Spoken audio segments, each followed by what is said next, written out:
Myriam, welcome to the Creative Souls of Clare podcast. I think I might have seen some of your work in the news the other day. Was that your work? Yeah, that's right. I just still can't get over it. It was really, really lovely to see that on TV.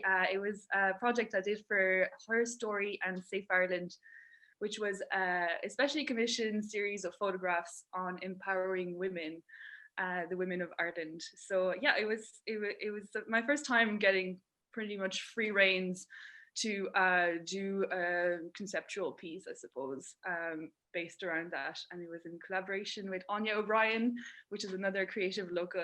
And yeah, it was a great project to do together. So obviously we don't have the visual with us at the moment, but could you maybe paint a picture for people that are either watching or listening to this podcast, just so they can imagine what was presented to the public?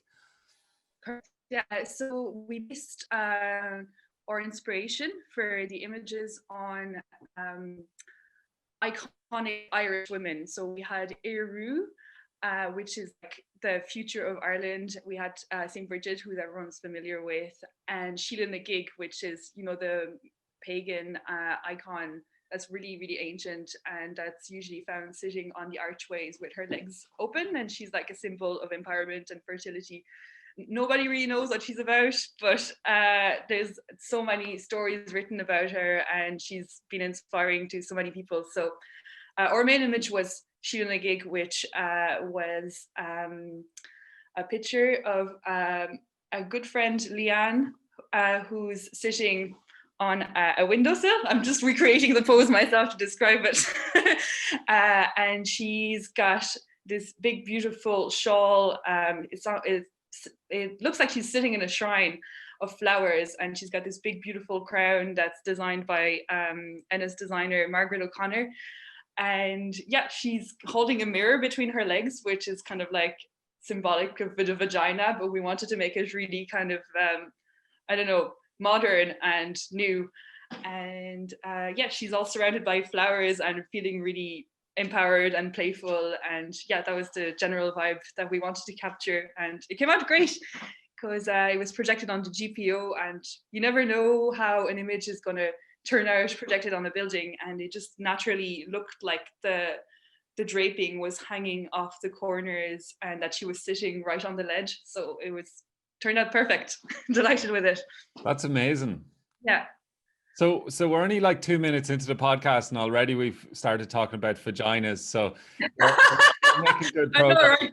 In a way. It was an important topic to cover, though. Yeah. We wanted women to show sexual empowerment as part of one of the images, at least. For the other images, we covered the younger generation, the future of Ireland, which had like heavy hints to menstruation and all that kind of stuff, which is like such a huge part of womanhood. And yeah, we covered all these topics, as many as possible. In the third image, we had a beautiful trans woman that posed for us, talking about rebirth and renaissance. That's the whole theme of the image, and kind of like bathing in that empowerment and resurfacing as like a new person, which is really, really a wonderful, I don't know, it was an amazing topic to learn about. And the thing is, we got to chat to all these models about all our backstories. We used real women, with real stories, and we're going to be releasing a diary of our experience doing this photo project, talking about the concepts, the development, and the research that we did. So yeah, I'm really excited to release that in the next few days. Wow, it's seriously powerful stuff. I mean, like my mind's been brought back to the recent campaign around secrecy involving the mother and baby homes, and at the heart of that, in many ways, is the kind of suppression of women and women's stories, and then maternity and childbirth and bodily rights and so on. So it's still very current, isn't it? And still very necessary. I know, and that's pretty much what triggered the start of this project, is when the mother and baby homes kind of resurfaced in the news at the end of last year. And Anya, who I collaborated with, rang me up out of the blue saying that she had this vision of a mother breastfeeding in a church in ruins. And I thought it was such a strong image, and she asked me if I could help her like bring it to life through photography. And so we really did it just with like not anticipating any consequences from it, and we did it just like as a fun project for us to kind of accomplish together. And yeah, so then after that, her story got in touch with us asking for us to build a whole series of images based around that. And I don't know if you saw the picture of Hildy and her baby sitting on the window ledge, and we wanted to like recreate almost kind of like a breastfeeding mother icon. And we didn't really want it so much to be just like, oh, the church is bad or anything like that. We just kind of wanted to bring back those familiar images and almost kind of like reclaim that power and just kind of make it beautiful again. Because I don't know if you're aware, Anya told me this as well when we started the project, that there used to be a lot of breastfeeding Madonnas back in medieval times that got destroyed. So like the Virgin Mary actually breastfeeding baby Jesus, you know, and all that's been destroyed. And it'd be really nice to kind of like take that back somehow and just really can bring forward the beauty of motherhood. It's incredible, isn't it? That so in that sense, that the whole image of breastfeeding, or I mean, I'm presuming that the breastfeeding isn't the issue; it's the exposure of the breast, and it's the sexualizing of any form of display of of the breasts. Yeah. So presumably there'll be no problem if I was to have my nipples out, or like a male nipple, isn't it? It's just crazy, isn't it?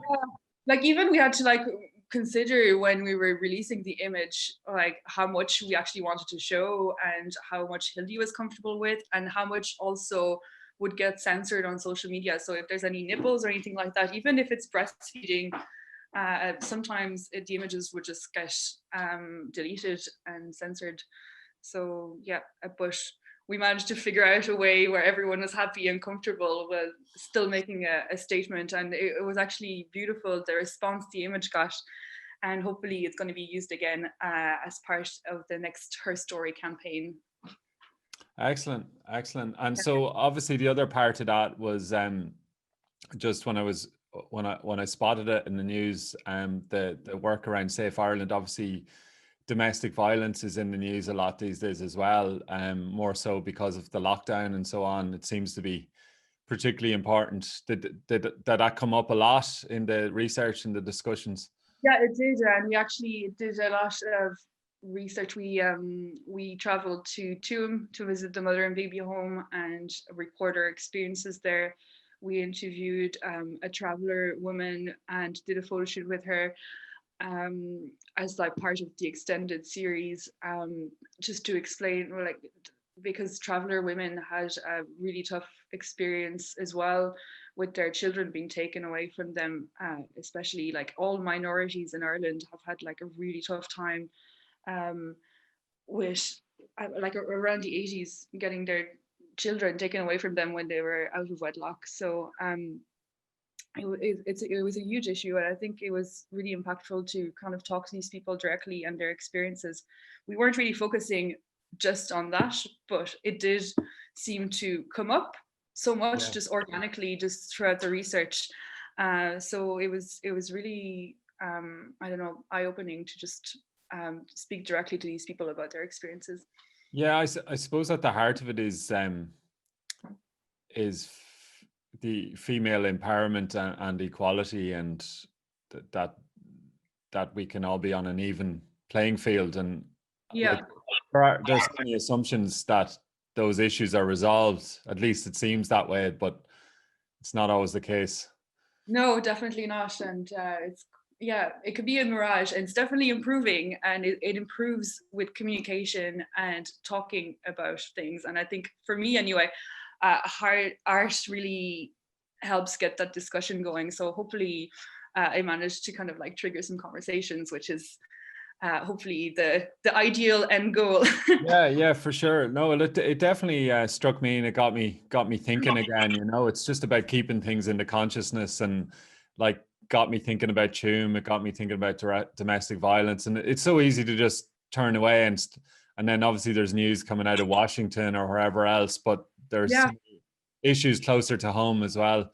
And in terms of your work and interest in that particular project, do you feel like that you're generally drawn towards more socially or culturally orientated projects? Like, is there a common thread? Actually not. This is my first time kind of venturing into that domain, and I've been interested in mental health, and I've always been able to kind of express myself artistically from my own experiences. So this was my first time actually branching out and researching other people's experiences and documenting that. So that was a really interesting process, and I'd love to do more of that for sure. And so, obviously, I'm aware you designed or would you definitely took the photo for a famous book cover that I'm aware of which there's a stack of them right here beside me. Absolutely, I might have a stack pretty close too. Yeah. So I'm aware that you took the photo for my book cover, but you've also, I'm aware, designed a lot of album covers for artists throughout Clare and around Ireland. So is it fair to say that music has been a big thread in your work? Definitely, and that's not something I was planning on getting into as well. My dream in college was to design book covers, but mostly book covers, because I was just imagining like having that ability to just like be able. I'm really into recreating concepts, you know. So when books are really conceptual, you can kind of like take imagery yourself and almost create that in a metaphorical way on the book covers. But I found out when I moved back to Clare that the same could be done with music. And I absolutely love collaborating with people. I have done very little self-driven projects, but yeah, working with other people and kind of almost fishing these ideas from different minds is just so thrilling to me. So musicians are just naturally artistic, so they're just great to work with always. And yeah, when I moved back to Clare, to Anastaimon, I found that there is so many musicians, like an endless flow of creativity coming my way, and it just kept going, and it's still going, and it's wonderful. And so when you say you moved back to Ennistymon, tell me where were you always living in Ennistymon growing up, and where did you end up going? You went to college somewhere, or how did it all kind of? I went all over the place. I moved from France when I was 14, and I went to school in Ennistymon for a few years, and then I went to college in Limerick, and then I traveled around for a few years and ended up living in Dublin for 3 years, and did a bit corporate job, and it was great.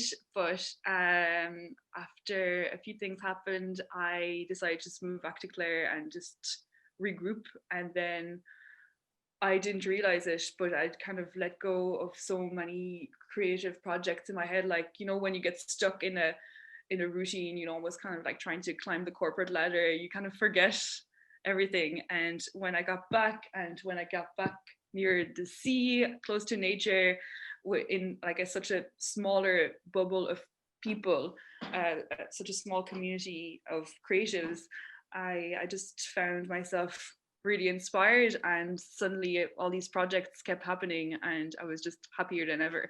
So it's great. It was definitely a good move. Wow. And so when you first arrived in Ennistymon at 14, were you spoke English, I assume, and or not? Little. Oh, really? Oh, wow. Yeah.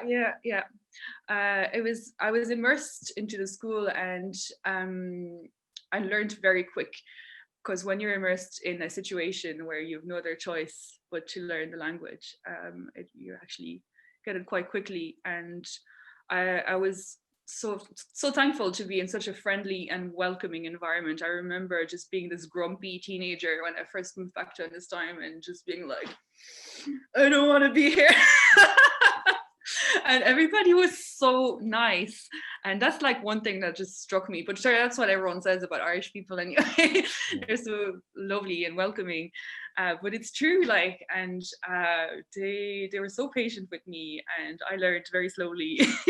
And yeah, and I got there in the end, but it was the first year was a tough one for sure.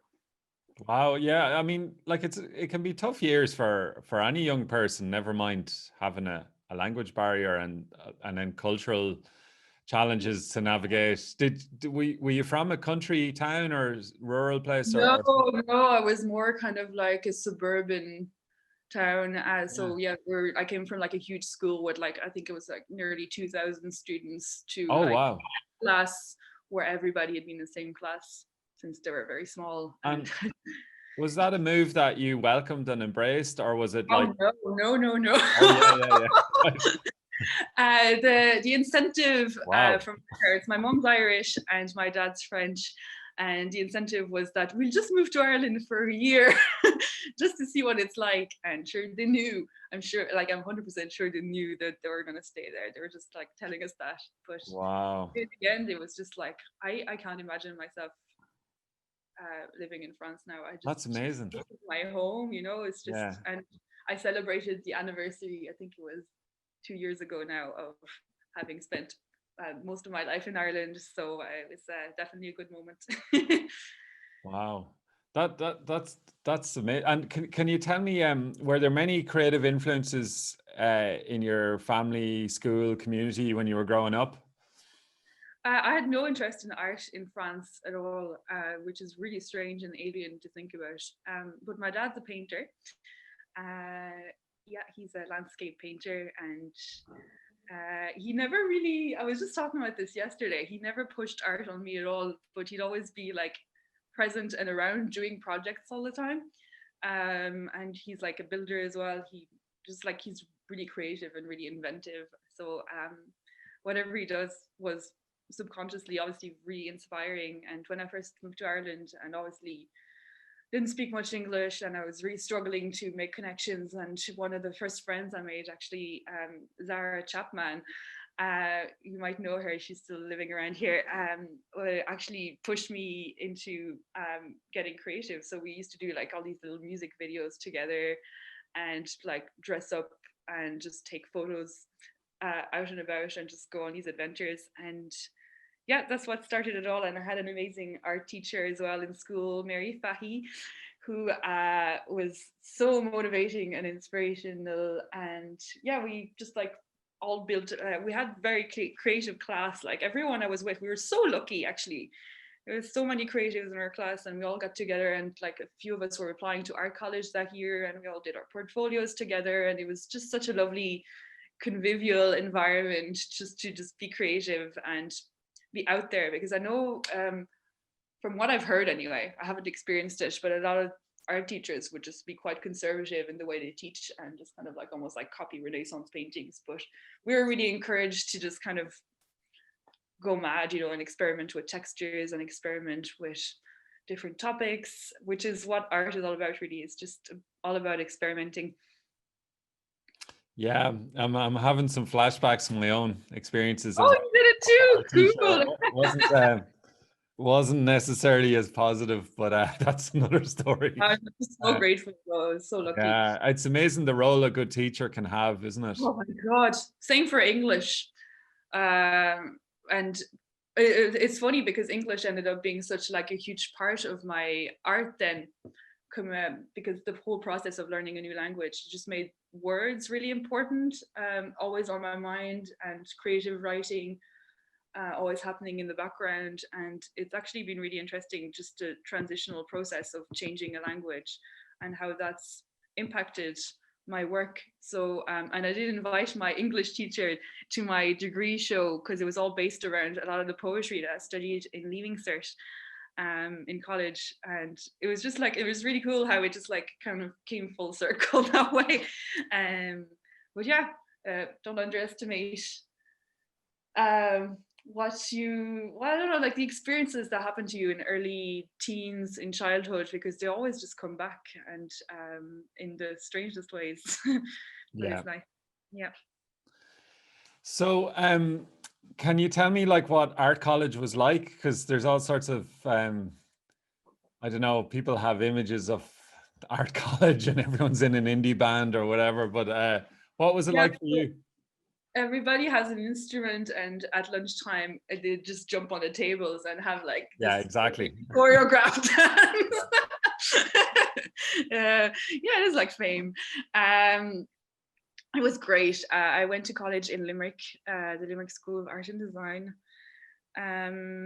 It feels like so long ago now, but I have kept in touch with a few friends from college, and we always have the same conversation that we miss so much, just all being in a room together and just working on a similar project. And because you lose that after college, and like they never warn you, but like it gets really lonely working as an artist on a concept with no, like it's so hard to get critique, and having all that feedback circulating all the time is just so helpful. So I've been trying to recreate that kind of environment ever since I started a little creative club here in Lahinch, where we well, before lockdown, where we kind of met up and give each other feedback on projects that we were working on, and kind of almost established milestones for the next week, and having discussions about what we're struggling with and how we could help each other out, which was amazing. But at the same time, because we were our own organizers, there wasn't like that much accountability. Whereas in college, you're just like, Yeah. you have to be marked and that kind of stuff, which is one thing I miss. And it's just having that much concentration of creativity in one place. There's just that energy that radiates of just motivation, and but then you have to like remember that you can recreate that yourself. So find the right environments where you can work, where you can concentrate. Like whenever I need to do like corporate stuff, I go work in the hub in Ennis Diamond, where everyone's just kind of like on their computer doing like really serious stuff. And then if I want to do like more creative out there stuff, I like pick another location to work from. But it's all about like recreating that environment that will make you thrive, I guess. So what does that practice look like, Myriam? Because I can identify with that, just that idea of particularly these days being on your own or a solitary operator and trying to just sometimes catch the momentum or generate the momentum. And like we're all humans, so we all have ebbs and lows, and there's days where you're just not feeling it. But the thing is, you still may have a deadline, or you just may need to just get your ass on the camera, on the Photoshop, whatever it is. Are there any particular practices that you have or enjoy for kind of stimulating your flow? No. I'm so bad at this, and that's like, it's like a constant learning curve.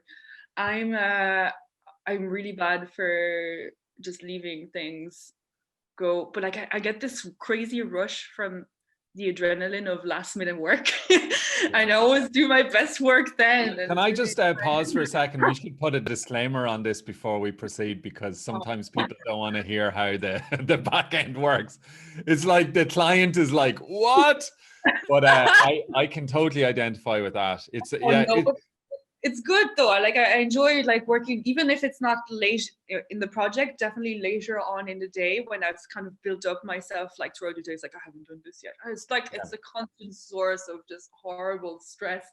It's like, I don't even know why I put myself through it, because I know I'm gonna have to do it anyway. Yeah. But there's so much thinking, and like for some reason I just, between the hours of 5 and 2 o'clock in the morning is just when I do everything.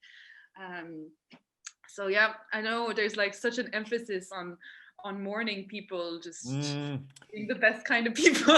Yeah. Well, I mean, look at I see that with Susan. Like, she's clearly a night person. I'm clearly a morning person, and I think probably society should just deal with it and acknowledge that there are just two distinctly types of people when it comes to these things. I don't know. So many people I know work during the night and are really come alive at night. Yeah.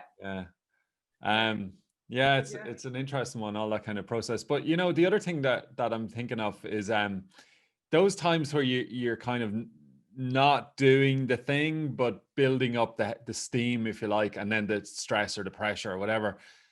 I would kind of propose that we probably are working on the project. We're just going through a different kind of internal calibrating process that is essential to the next stage, so that when you hit the runway, you're like turbo. Yeah, that's it. Actually, that's a really positive way to put it. But that's the way I'm going to spin it anyway. Thank you. I'm going to spin it like that from now on as well. Yeah. Well, you know, you might say that it's like internal kind of composting or mulching. You know, it's like working through you, and yeah, I kind of that's the way I feel it sometimes. But then you have to be careful you're not just creating an excuse as well. You know, it's a funny one. And in terms of you're obviously a fellow sea, well, I shouldn't call myself a sea swimmer because I do very little swimming. I just splash around. But Same. you know, you're somebody who does jump in the sea in the cold winter sea as well. Is the whole area of wellness and well-being important to you in general? It's not something that I really think about. I just kind of like to follow my instincts when it comes to that, and I just maybe it's out of laziness, or maybe it's just kind of like I don't know. I just tend to just follow my instincts and what my body is telling me I need to do in certain. But I don't have like a focus on wellness or anything like that. I know like generally I just go by the standard of not just no excesses of anything, Mm. and just following what I think would work. But yeah, the sea swimming is definitely amazing. I've never, I didn't do it until I moved back to Clare 3 years ago. And yeah, I think I said 2 years ago again, but it was 3 years now I've been here.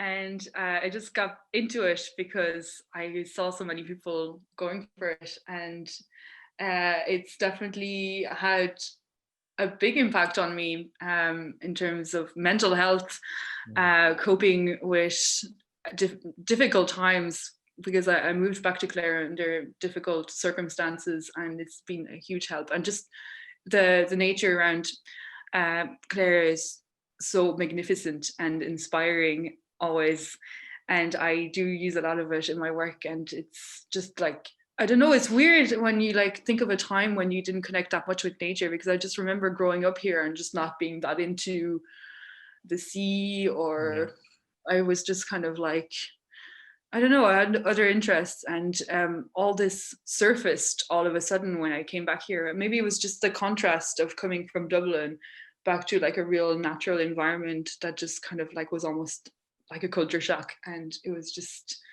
a very welcome one. I can't imagine myself living in a city ever again now after this, because it's just like I need it so much for my own sanity. You think being behind a camera lens has helped to actually frame the shot and improve your eyesight in terms of seeing landscape and beauty around you because it focuses in, or is that just a kind of a secondary thing?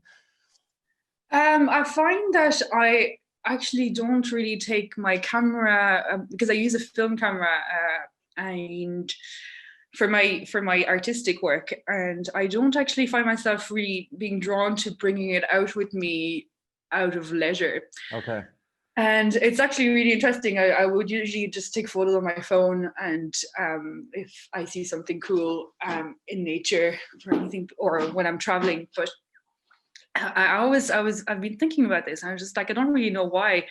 I feel like just like phone photos are a way of just like recording sketches, or maybe like possible locations to bring back like something really specific. Because I like, because I'm so restricted by analog photography, like I feel like everything needs to be perfect for me and well prepared for me to be able to start photographing.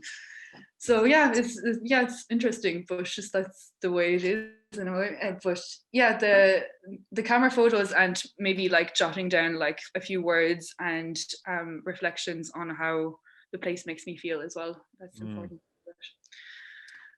So are there any particular projects other than the one we talked about at the start there with Her Story and Melanie and all the gang there? Are there any particular projects that come to mind that you got a particular some interesting learning, growth, or insights, or that you found particularly exciting to work on? Oh, I'm trying to think of something really specific. I feel like everyone I work with brings something different to the table. And I especially enjoy the process of working with people that I don't even know that well and just discovering, which is what happened with you. And I remember, like, this was before lockdown, our car journeys, discussing what we enjoyed about the landscape and them being vastly different. Your love of the blue skies, and I'd Yeah. be going on, before you said that, I'd be going on, oh, I love all these dark, moody gray skies. But this is what I love about Yeah. meeting these different people and these different projects, because I get to find out so much about like different viewpoints. And I'm the kind of person that just sees something and just assumes that everybody sees it the same way. And that's something I've just Yeah. been interested in exploring, is all these different perceptions of things, you know? Yeah. Well, one of the first things you learn about me is that I love blue skies. I think of you every time I see blue skies now. You have direct association with Yeah, it. yeah. So I'm going to hold the book back up on the for anyone who's watching on video, that you can notice there's a distinct blue sky here going on. And there was such a, like, that's not photoshopped in, you know, well, maybe the top part of it, but it was the Yeah. blue sky day. It was like there's no working against you. No. I was working with the gods, you know. Yeah. Yeah. So if you had to like maybe, you know, not if you weren't to collaborate with anyone in the near future, and you know money wasn't an object and all those kind of things, is there a dream project or anything you could feel that you'd love to just really go at and experiment with? Yes. I'm actually in the works. I'm doing a project on mental health, which has been on the back burner actually since last year, because so many things kept popping up. But I'm taking my time with it. I just love taking portraits of people in general, and as I was saying, that whole idea of perception and seeing and feeling, everyone seeing and feeling things differently is really fascinating to me. So Mm. I want to do a project based around that concept, but focusing on mental health and how people feel their mental health in different ways and how they perceive it and how they would describe it, and doing like a photo series based on that. So that's my dream project that I've I've kind of kept going in the background very slowly, but yeah, because so many things have been popping up, I haven't given it the time it really deserves. But it's something that that's really close to my heart. And but like it's new territory, because I'm not really like the kind of person that's super driven to just work on my own stuff. So it's interesting, and I'm trying to give myself that motivation to keep going with it, because it is very vulnerable to just kind of release something that's just like completely your own. And I did that during the summer for the first time. I did a very small project based on wash lines. I don't know if you saw I did, it. yeah. It's called Drying Weather. And I didn't even realize, because I hadn't done a personal project in years at that stage, and that was the first one that kind of came out naturally. And it's funny how it started, because I would be driving around in lockdown and all the roads would be empty, and all I could see, like the only traces of humanity I'd see around me, would be like the clothes on the clotheslines. And it was funny because I just wanted to start photographing them, and I didn't know why. And I was telling people, I was like, I don't know why, but I just really want to photograph clotheslines because they have such great movement, and I just think they're cool looking. And that was my words. And I remember in college we were never allowed to say, oh yeah, I want to do this because it looks cool. You always had to have like a backup and a Mm. concept. And I almost felt kind of guilty just being like, oh, clotheslines are neat. I just want to take photos of them, and with no idea behind it. But I didn't realize, but after I actually took all the images, the concept just appeared in front of me. And I was like, damn it, there's no way of doing anything that's completely superficial, because it just, but it was really interesting how that happened, because the idea, the reason why I was taking the pictures just like appeared in my mind after I'd done the project, which is like I can see the appeal of that, because sometimes I'm in a gallery or somewhere and are reading like maybe it's an art book or something, but sometimes the critique for me is such a turn off because it like over rationalizes the actual beauty of the art. Like if you go too far into the rational mind, you can almost deconstruct it to death and you yeah, take the good out of it. And it's yeah. not that it isn't important, perhaps, but I did exhibit a couple of pieces there at the Winter Open in the courthouse, and they weren't really putting the concepts out or the artist statement, which was like, oh, I'm not sure about this. So people understand, but again, then you have to almost separate yourself from the concept.